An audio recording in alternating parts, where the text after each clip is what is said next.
In this slide deck, we will look at the role health equity plays in IVP. From the last section, we learned that, ultimately, we have the biggest impact on primary prevention when we think big and strategically.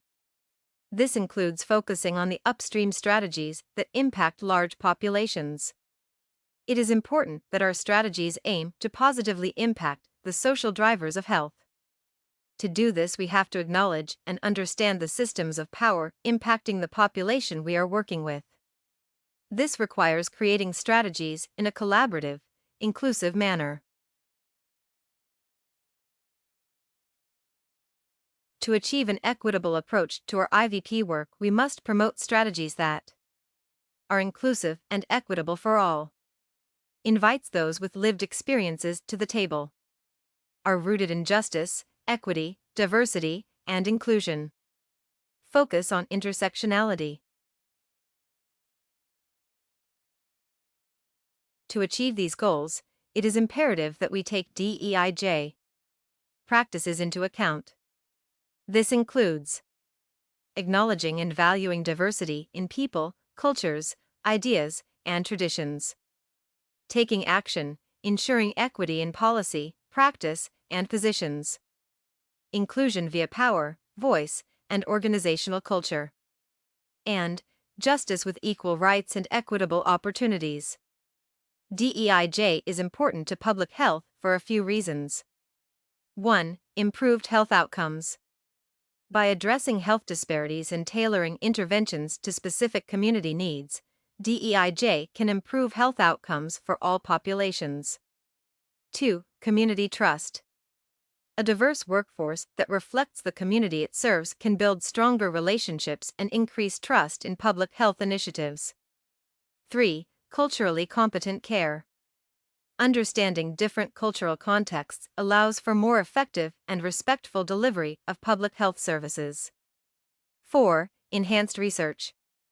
A diverse research team can bring a wider range of perspectives to study design and analysis, leading to more inclusive and relevant findings.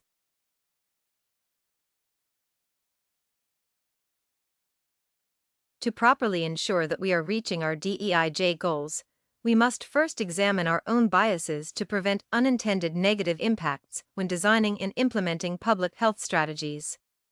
Let's look at what this means a bit more closely. Our own mental models and biases can affect our understanding of inequities and can, therefore, impact our work in injury and violence prevention. Even without conscious awareness, personal biases can influence decision-making, leading to unequal distribution of resources or treatment approaches. Unidentified biases can contribute to existing health disparities among marginalized communities, impacting access to preventive care, treatment options, and overall health outcomes. Bias can also affect how data is interpreted and analyzed, potentially leading to skewed conclusions about health issues within different populations. Mental models and biases can lead to oppression. This slide examines the types of oppression that exist and what they look like. Individual oppression can impact a person's beliefs and actions that perpetuate oppression. This can be either conscious or unconscious, externalized or internalized. Institutional oppression is systemic and includes policies and practices at an organizational level. Structural oppression is systemic and has been accumulated across institutions and history. In the middle of both these types of oppression is interpersonal oppression, which reinforces that one group is better than another. Understanding oppression is critical in IVP because it allows practitioners to identify and address the inequalities that directly impact the health outcomes of marginalized groups.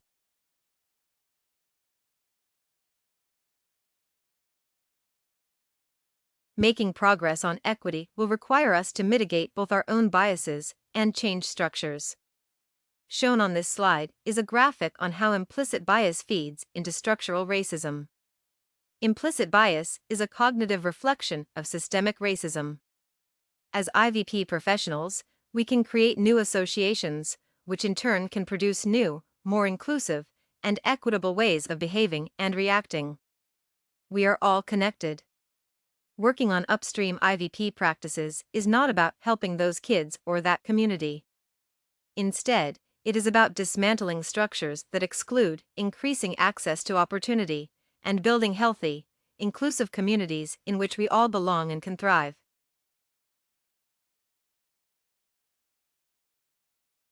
Injury and violence prevention is inextricably linked to equity. Addressing inequities in social drivers of health inherently addresses injuries and violence. Listed on this slide are just a few strategies in IVP that can positively impact health equity.